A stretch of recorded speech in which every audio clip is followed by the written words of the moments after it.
How many of you, when you read this story, think that the father's reaction when he came back was a little over the top and maybe like a little even disrespectful, and you could kind of like identify a little bit with the older son? I remember I felt that way before reading this story.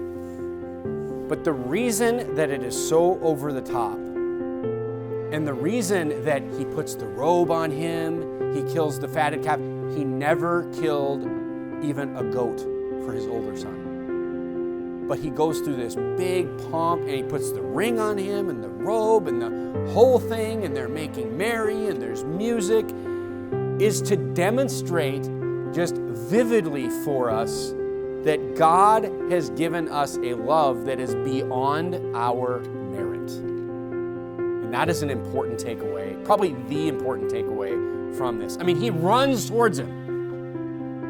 He runs towards him. He doesn't even have any shoes on. He probably smells like pigs. He runs towards him. He gives him the ring, the fatted calf, the robe. Literally none of that was deserved. None of it. But this is a story that demonstrates that this is our God. That is the lesson here. I mean, just think of all of the things that we could apply to ourselves, that every single person that has ever lived could apply to themselves. This is our God. Look, you didn't deserve, none of us deserved, you didn't deserve for God to create you. If you want to just start there. You didn't deserve for God to come up with a plan for your salvation that involves work that He would do. You didn't deserve that. You didn't deserve for Him to send His Son to save you from hell, to redeem you. You didn't deserve to be saved.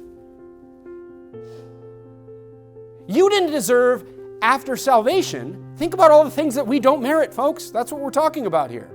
You didn't deserve, and God didn't say, okay, you're saved now, made you that promise. See ya. You didn't deserve for after salvation for God to have a plan for your life. You didn't deserve that.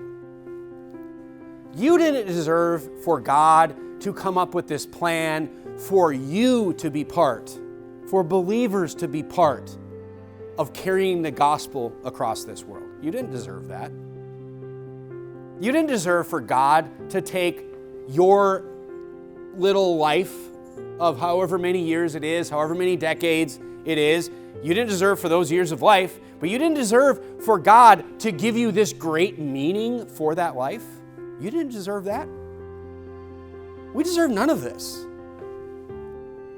I mean, and then when you take God's plan, this great meaning for your life that you didn't deserve, and that I didn't deserve, and then we mess it up. We throw it away. We say, God, I got my salvation.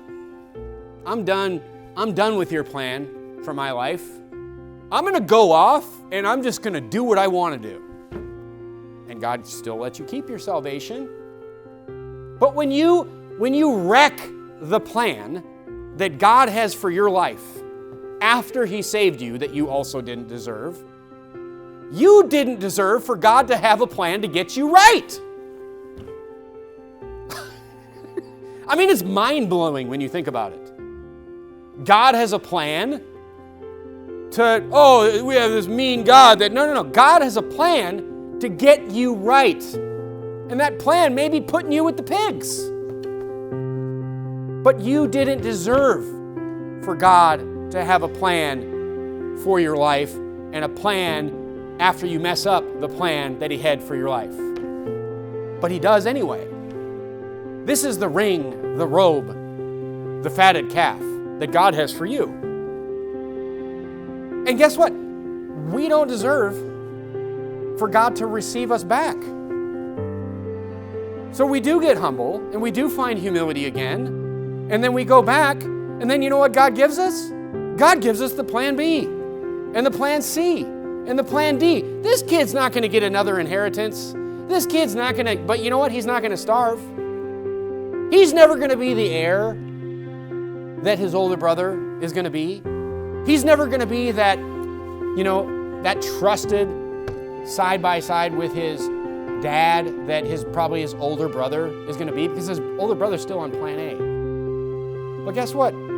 God's going to put a plan B, a plan C, a plan D, a plan E, a plan F in your life after you keep dropping plan B, and then he'll get you right, put you back on plan D, get you right, put you back on plan E. Look, you didn't deserve any of those. It could have been one and done. It could have been you have this plan now that you're saved, and if you don't follow this plan, I'm just throwing you out to the world. You'll still be saved, but you know what? I got no more use for you. That's not our God. This is a demonstration of the love that God has beyond merit. And God's love is tied to action. It's not just how he feels. It's the action that he takes. Look, we just don't deserve to have a God that loves us beyond merit like this, is what it comes down to. And that's the important thing that I, as a saved believer, and I think you as a saved believer, should take away from this story, is that you have a God that not only created you, gave you your life, gave you salvation, gave you that plan for salvation, and has this great plan for you in your life. No matter if it doesn't matter what you do in this life. It doesn't matter how, great or small that you are. As a matter of fact, God has shown in the Bible many times that the smaller somebody is and the lowlier estate they are of, the greater they can be used of him, because it brings more glory to him. None of us deserve any of that. And when we mess it up, he allows us to come right back as long as we find that humility that he helps us find. It's so when you think this Father like this was crazy over the top, that's exactly how God is with us. It's just crazy, over the top love that is so beyond merit, we can hardly understand it. So Jesus has to tell us these stories and parables to help us to understand it.